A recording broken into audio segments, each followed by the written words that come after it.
vamos a hablar de lo que hemos estado estudiando a través de plataforma y de presentaciones que ya hemos subido, de documentos que ustedes tienen en su poder y de algunas intervenciones que hemos llevado a cabo a través de los foros, a través de sus cuestionamientos y a través de otras actividades que hemos estado realizando. En esta unidad vamos a hablar de Estado, Gobierno y Administración Pública. Esto significa que el Estado de Guatemala ha tenido un largo proceso para su constitución, para su construcción, para poderse cohesionar y para poder entender que el Estado como tal, para que exista, tiene que tener tres cosas básicas. Una es territorio, el territorio como tal. La segunda es que tiene que tener un pueblo, o ciudadanía, personas que interaccionan unas con otras. Y lo tercero es que hay un gobierno que es el que administra, que es el que se encarga de poder permitir o de poder coadyuvar a que haya una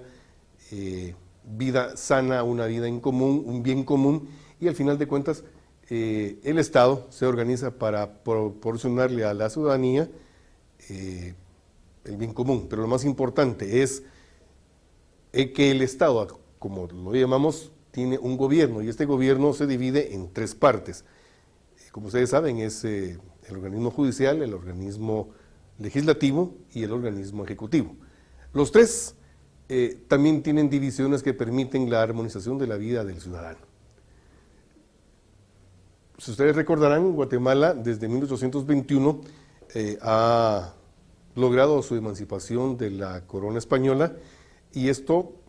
pues básicamente no fue porque le interesara tanto estar libre del yugo español o de la corona española, sino todo lo contrario.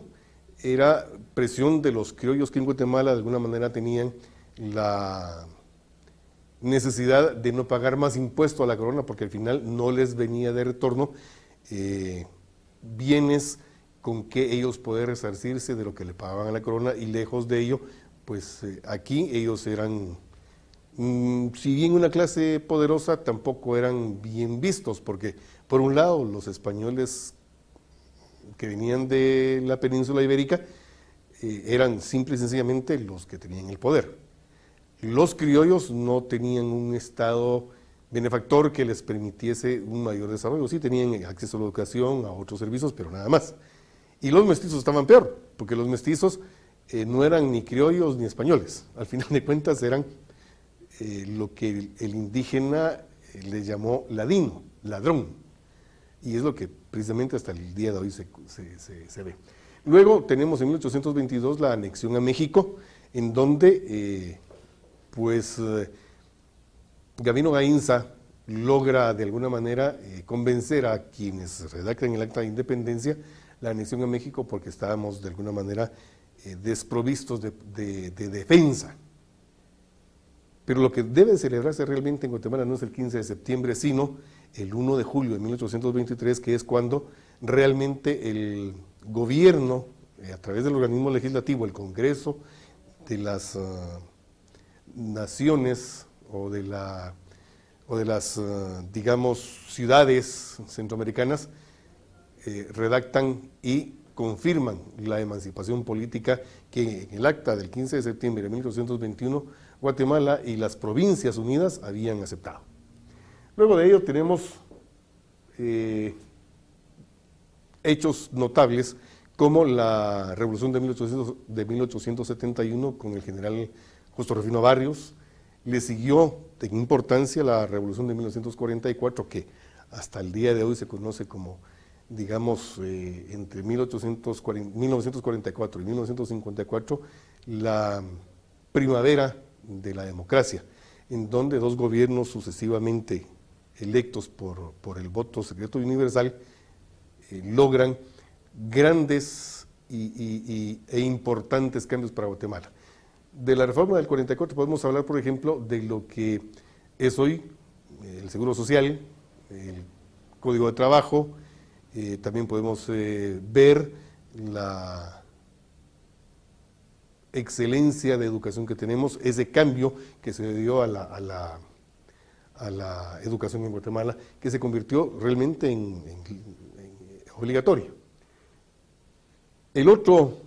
tema, que es en 1954 la intervención de la CIA, que defendiendo los intereses de la United Fruit Company y de la IRCA y de otras empresas estadounidenses, pero principalmente de la United Fruit Company,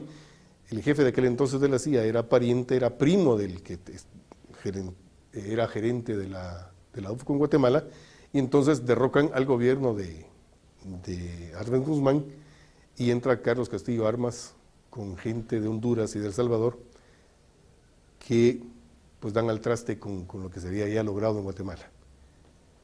1963, un golpe de Estado provoca la ruptura constitucional y se convoca a una nueva Asamblea Nacional Constituyente y se lleva a cabo la Constitución de 1965, que dicho sea de paso, pues también es importante porque cada una de estas acciones política armada logra que Guatemala tenga cambios muy sustanciosos. Se revoluciona la Constitución y se logran grandes avances. Luego del golpe de Estado del 65, hay unos años de más o menos mediana tranquilidad y le suceden muchos gobiernos militares. Pero en 1982, ya la oficialidad joven del Ejército de Guatemala estaba muy molesta por los atropellos que habían estado cometiendo en contra de la población,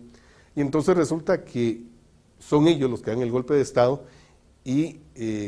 llaman para formar un triunvirato de gobierno a los generales Maldonado Shahad y José Efraín Ríos Montt y al coronel Francisco Luis Gordillo. Formado este triunvirato en 1982, el 23 de marzo, un mes después o 2 meses después, el general Ríos Montt retira a sus 2 colaboradores y él se nombra presidente de la República para poder darle continuidad al Estatuto Fundamental de Gobierno, para llevar a cabo también el cumplimiento de un cronograma que el 8 de agosto de 1983 el general Mejía Víctores, que era jefe de Estado, le dice a él que ya no vas. Entonces Mejía Víctores no tiene más que cumplir ese cronograma que habían hecho entre todos los comandantes del ejército, y él como jefe del Ministerio de la Defensa Nacional, como jefe de Estado Mayor, pues le da cumplimiento. De esa cuenta convoca, bueno, pero previamente lo primero que hacen es darle participación política a los políticos, y entonces se nombra se llama a conformar el Tribunal Supremo Electoral. Conformado el Tribunal Supremo Electoral, entonces corresponde a Mejía Víctores darle el nombramiento, tomarles la juramentación del caso, y entonces se convoca a la elección de los partidos políticos para que conformen la Asamblea Nacional Constituyente, siendo 3 partidos mayoritariamente los que integran esta asamblea: la Democracia Cristiana, la UCN y el MLN. Estos 3 partidos nombran como sus presidentes alternos, porque de esa manera era mucho más democrático, a Ramiro León Carpio, al doctor Héctor Aragón Quiñones y al doctor o licenciado Roberto Carpio Nicol. 3 personajes que tuvieron mucho que ver en lo que sucedió tiempo después en Guatemala. Pero una vez redactada la Constitución, se llama a elecciones en 1985 para que en 1986 el nuevo gobierno de Guatemala tomase posesión y así se diera vida a la Constitución política redactada y entregada el 31 de mayo de 1985. La nueva era democrática, que así se le ha llamado por diferentes medios de comunicación y por muchos políticos, trae consigo cambios también radicales. Y es que, por un lado, el licenciado Vinicio Cerezo Arévalo abre la puerta para darle continuidad a lo que ya el general Ríos Montt había hecho durante 1982, cuando decreta amnistía a los guerrilleros y les llama a incorporarse a la vida nacional, digamos, sujetos a la ley, como cualquier otro ciudadano, y Vinicio Cerezo les llama para que se integre el nuevo diálogo, que es acompañado por Contadora y luego por los países amigos, entre ellos en la República de México. En 1996, el 29 de diciembre de ese año, es Álvaro Arzú, presidente de Guatemala, presidente constitucional de Guatemala, quien logra firmar la firma de la paz firme y duradera, y luego le da validez a todos los acuerdos de paz firmados en los gobiernos precedentes a él. aquí nos hace falta encontrar un golpe de Estado que intentó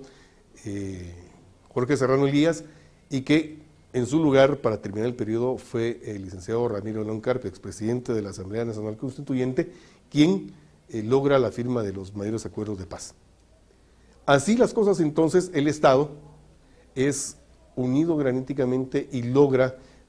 por diferentes acciones políticas o por diferentes acciones hechas a través de sus representantes en los partidos políticos y en el organismo legislativo, entender que la conflictividad lo único que tiene es quedarse un espacio para poder de alguna manera una armonía para la ciudadanía. Dentro de las leyes más importantes que contienen nuestra legislación es la libertad de prensa, la libertad de cultos, la supresión de los diezmos, la supresión de la influencia de las órdenes religiosas en los bienes del Estado, el impulso de la educación laica y gratuita, una reforma liberal agraria que al final de cuentas no fue tan bien aceptada y por eso se deriva un golpe de Estado. Y lo otro más importante es que de esta reforma agraria se pretendía en el año de 1954 la expropiación de tierras comunales a indígenas y a las iglesias para favorecer a terratenientes cafetaleros. Esto fue la reforma liberal agraria de 1871, en donde se cambió la contratación de los colonos y ellos tenían que trabajar obligadamente para los cafetaleros. En la siguiente cápsula vamos a tener un poco más de lo que es el Estado y su conflictividad.